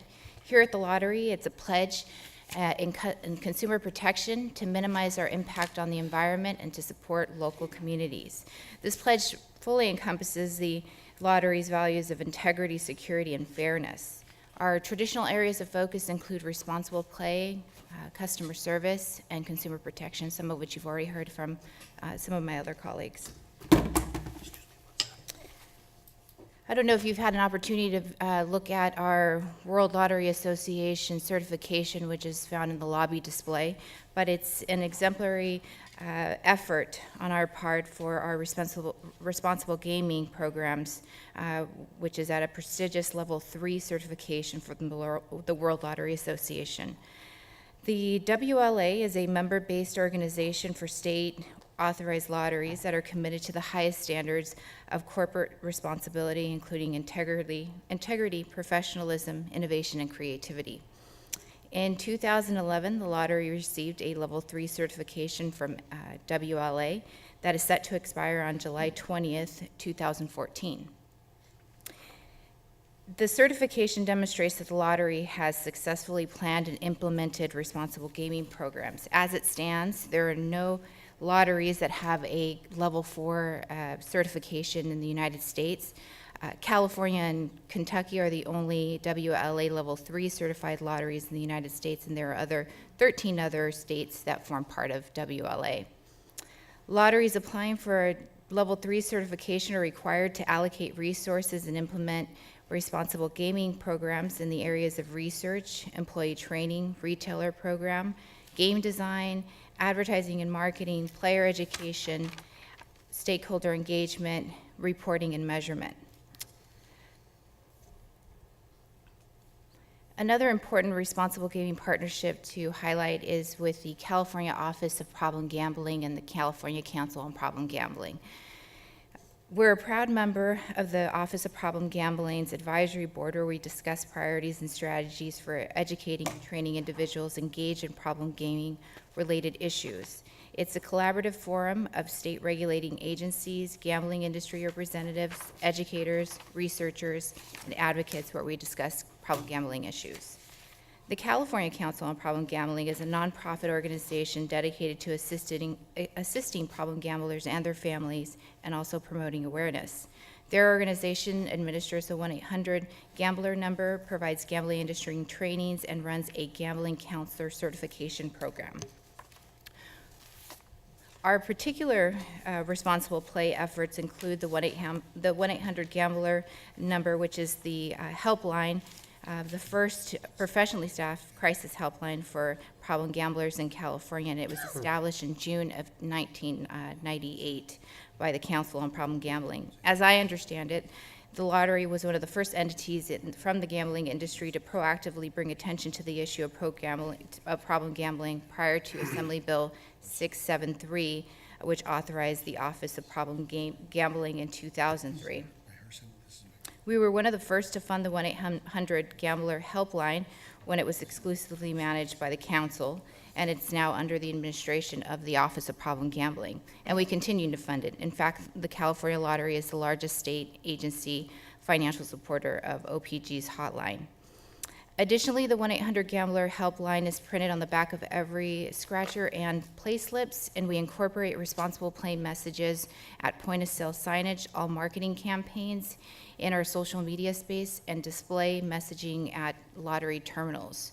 Our website also includes support service resource numbers for individuals seeking help, In addition to the helpline, the lottery participates in awareness campaigns with the Office of Problem Gambling and other partners for Gambling Awareness Week, where the lottery has helped produce OPG and other organizations with public service announcements in 6 different languages through our corporate communications unit here at the lottery.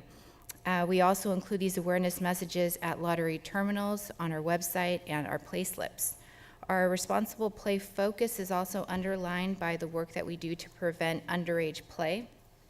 Our security and law enforcement division, SLED, has championed underage prevention efforts by conducting compliance programs to uphold the retailer code of conduct, where we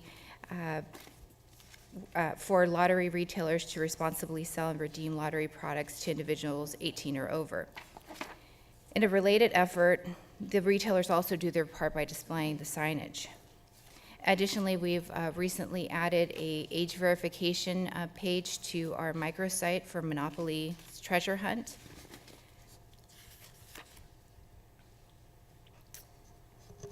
Another important element of CSR is customer service and customer education. The lottery offers how to play information and other game information, including odds and price structures on the back of its products in brochures and online. And additionally, the call center is here to answer any questions on those as well. Another cornerstone of the program is the lottery's effort to provide state-of-the-art customer service. The lottery's begun its contact enhancement plan, where we're evaluating our interactive voice response system to improve service to customers by identifying the needed areas of improvement that the call center handles to ultimately better service players.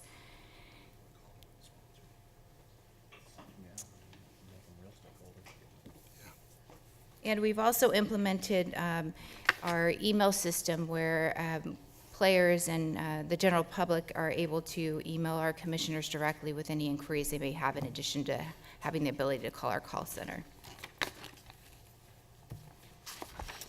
Our customer protection initiatives dovetail with our consumer education campaigns.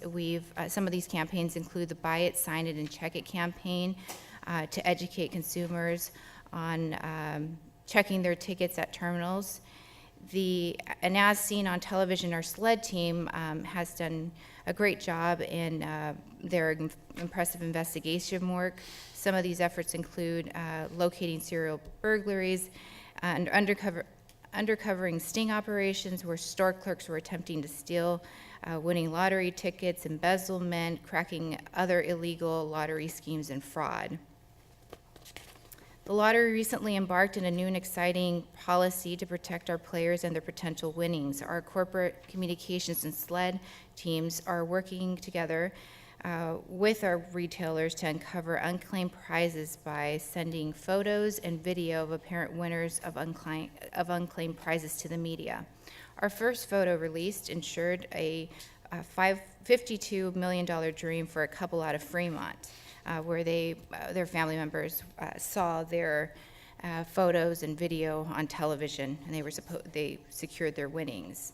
Just to give you an idea, there are about 20.5 million prizes that go unclaimed. So we're doing our part to protect our players' winners as well.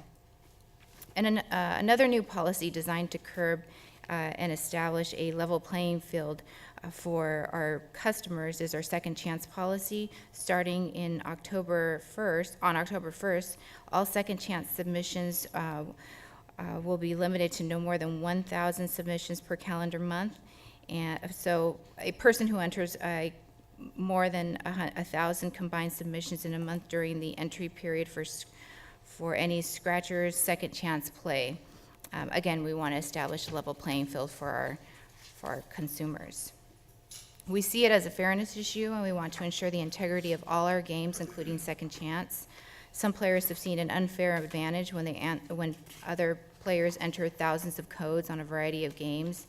That means that they may have an upper hand, which we consider unfair. The high number of tickets entered into our second chance program can also be an indication of problem gambling for us. So we're doing our part there.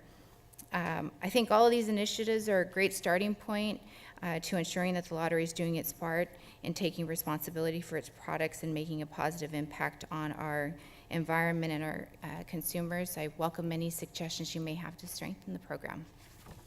Commissioners? Is there any particular reason that the traditional areas of focus are what they are? The only reason why I ask is because since the sort of primary mission of the lottery is providing supplemental income, right?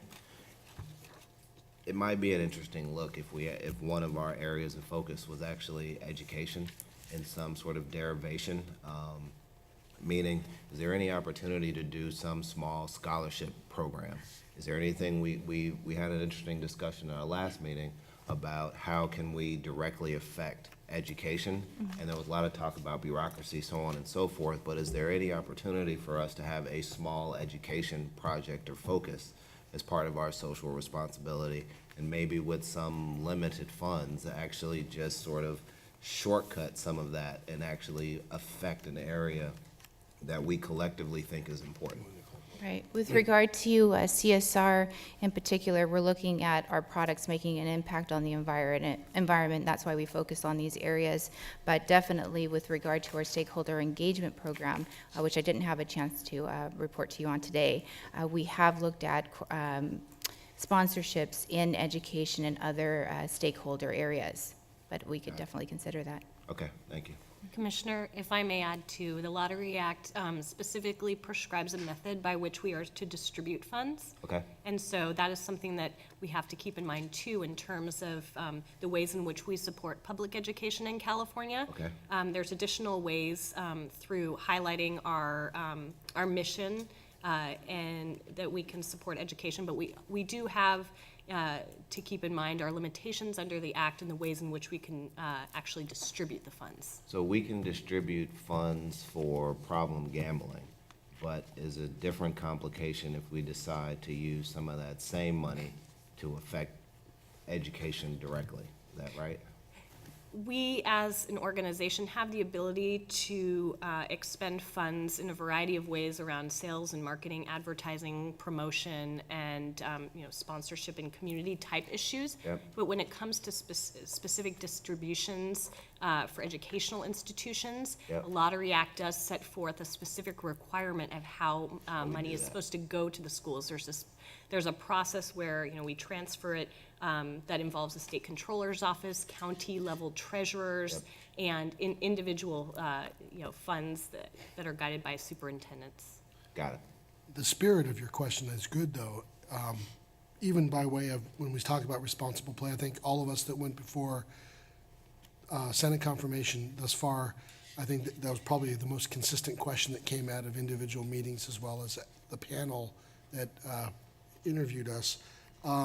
Are there any of the organizations that we're cooperating with that are like nonprofit? Yes. And so maybe as an idea for us just to explore and do a little due diligence, it's how we, through our role without, getting into the tall grass, can help encourage the industry, our vendors and others to participate on an event to raise awareness to this. That would be, I think, a very positive move and step, though it requires some planning, and I think we need to do a little homework along those lines. But literally, if we were to make a focus and say along those lines that we were going to have Responsible Play Awareness Month or something at the California Lottery, where we had actually an event, we brought from UPS to XYZ Company Incorporated and just did the outreach and invite them to come participate and use that one or more nonprofits as the beneficiary, knowing that the monies that are going there go out to promote more education in regard to responsible play. Maybe that's a way that we can raise awareness. But I do want to commend you on your report. More importantly, just highlighting the California with its level 3 certification and the efforts that you've done to maintain that. I think that's very important, especially as we consider the future that we're going to be doing, the future activities we're going to be involved in. Yes. I would I'll preface my question with the congratulations as well to the whole staff and the lottery here for achieving a level 3 certification. If I could ask though, what's the requirement to meet level 4 certification, and which lotteries have actually attained level 4 certification in the World Lottery Association?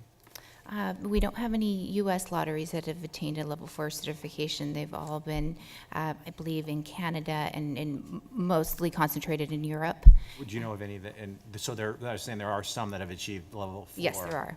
In European I countries. know it says here there's none in the In the United United States. States. Yeah. What is it that differentiates level 3 from level 4 so that we could maybe, meet that goal? The level 4 incorporates a continuous integration of responsible gaming programs in our everyday functions. And in addition to that, the process itself requires the advice of an external auditor as well to oversee that implementation. Okay.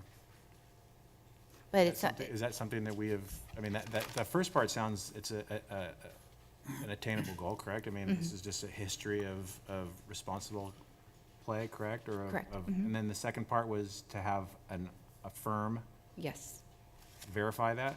Yes, and it's something that we could definitely consider going forward. Our certification is through July of 2014, so we could consider a level 4 certification prior to that, and also do some additional planning and/or continue our efforts and recertify at a level 3 if we wish to do that. Is there any value added for having the firm actually provide that service other than just giving us level 4 certification? Or do they note deficiencies even though we do meet a high They do level? make recommendations. Okay. They do. Okay. As a follow-up to the commissioner's question, maybe we could ask the staff to give us just a memo or brief on the time, energy, expense required to seek that. And then if the commission was to support that, when that would be initiated and how long that would take. Sure. That might be helpful. And what would Happy the to prepare benefit that. be to be a level go. 4? That's correct. As opposed to a level 3? Right. For, As like I was saying, what I gathered from it was that the process itself would provide more feedback to us and how we can improve our responsible play process. So if that would be the desire of the commission, I think that's something that we could have the staff just do a little homework, and then we could respond to John's question. And on that, I go back to my preface. Congratulations. on Yeah, that. right. Well, I can Thank you. Okay, with that, consent calendar. We have 3 items: ratification request, contract award for security guard services. We have ratification request of business intelligence consulting contract and purchase of new vehicles and replacement vehicles. And I think we can take them individually, or actually, I believe we can take them all at once, correct? So unless there are specific questions on the consent items from any individual commissioner, I would entertain a motion for acceptance and approval of the consent calendar. I'll make a motion. Second. All in favor? Call the roll. Commissioner Smolin? Yes. Commissioner Kirkman? Yes. Commissioner Ahern? Yes. Commissioner Perez? Yes. Chairman Tagami? Yes. With that, it brings us to our action item for today. Mr. Fong, welcome. Good morning.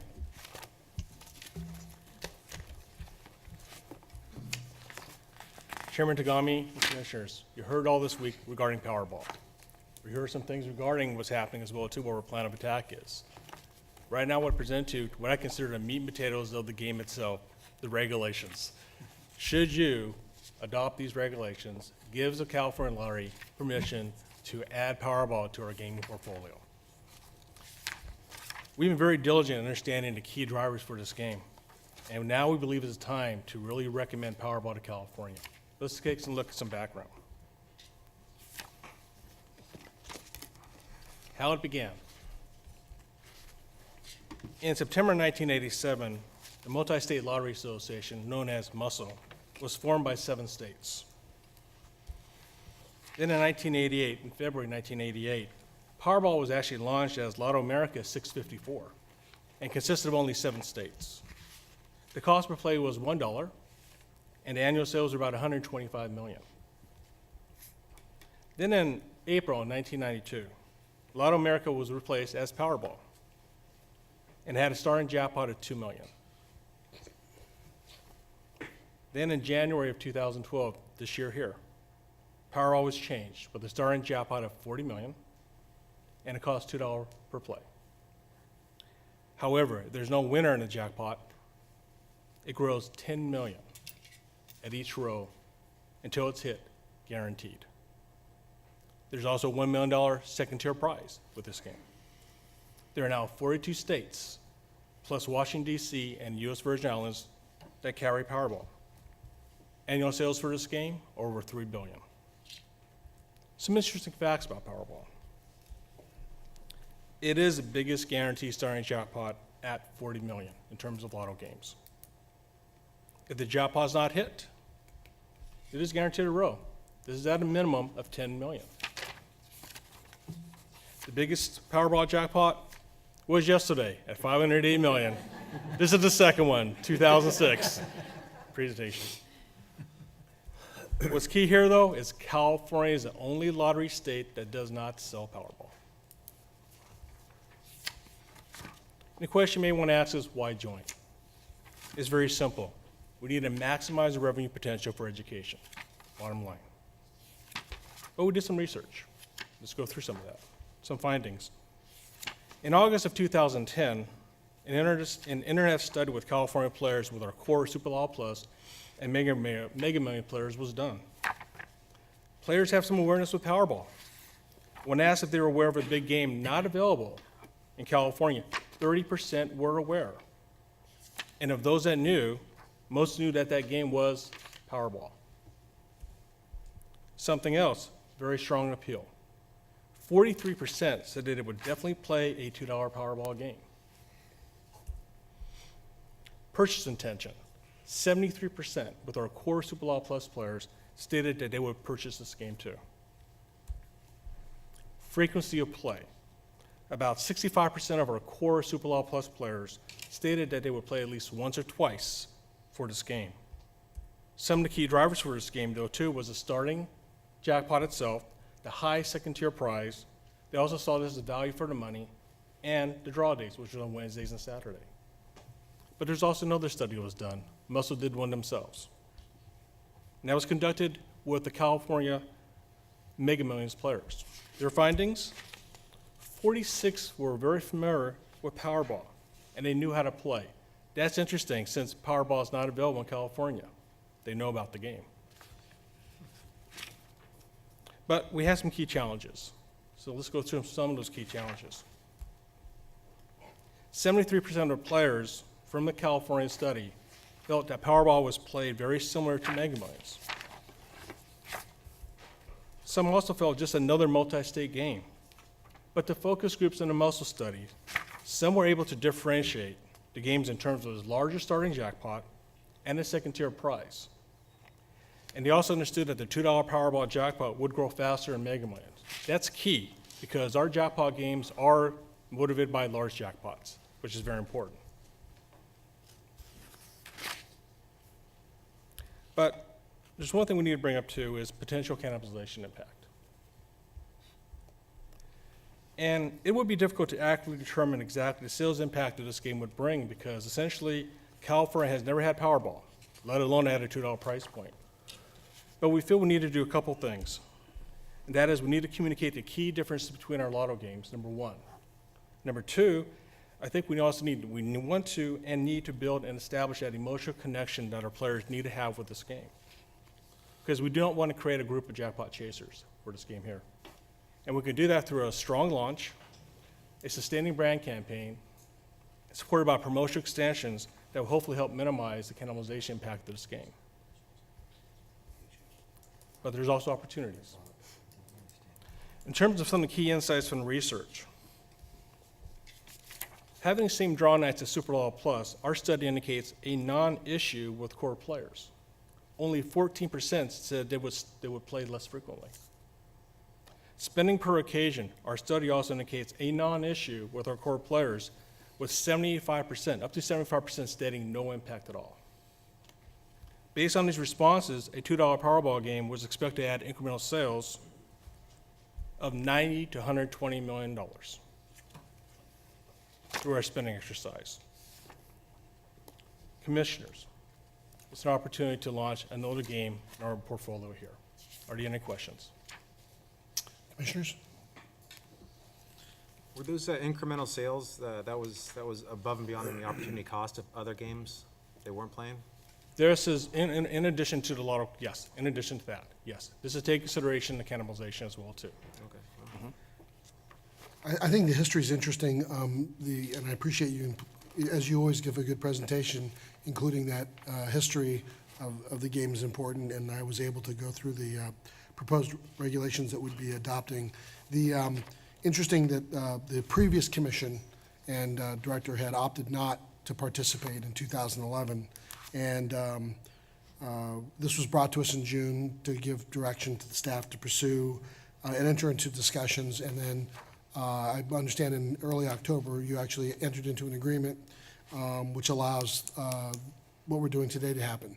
So when we entertain this motion, and if the board is to accept it, I just want to make sure everyone knows that we have to confer a new title on Director O'Neill, which is now, you will be Bob Powerball O'Neill. So with that, and I think that everyone deserves, the team that's worked on this, really, everything that you said to us in June, what you're doing, and the work that you've done in the review of the report, looks like you've been very thorough. And I appreciate the effort that's gone in to make sure that these regulations are consistent with the law and the statute in California, and are, you know, again, it's exciting, and it's a network of other lotteries that California is now a part of. So with that, and no other questions appearing to come from the board, I'll look for a motion in a second. I'd make the motion to launch Powerball ticket sales in 2013. I'll Second. second. With a motion and a second, we call the roll? Commissioner Smolin? Yes. Commissioner Kurtman? Yes. Commissioner Ahern? Yes. Commissioner Perez? Yes. Chairman Tagami? Yes. And with that, Bob Powerball O'Neill and team, congratulations. Thank you.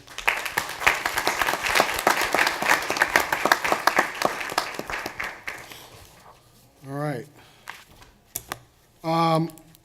Commissioner general discussion. Commissioners, do you have any specifics that you would like for future agenda items or items that we want to ask for, research, information, scheduling?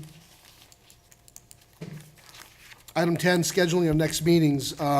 So per our earlier direction to staff in regards to the regulation update, prospectively, if we could ask the secretary to reach out and coordinate with commissioners to see if it's effective for us to have our January 31 meeting here in Sacramento, and then we would look to a February 21st meeting in Southern California, affording the staff some time to look for the appropriate venue.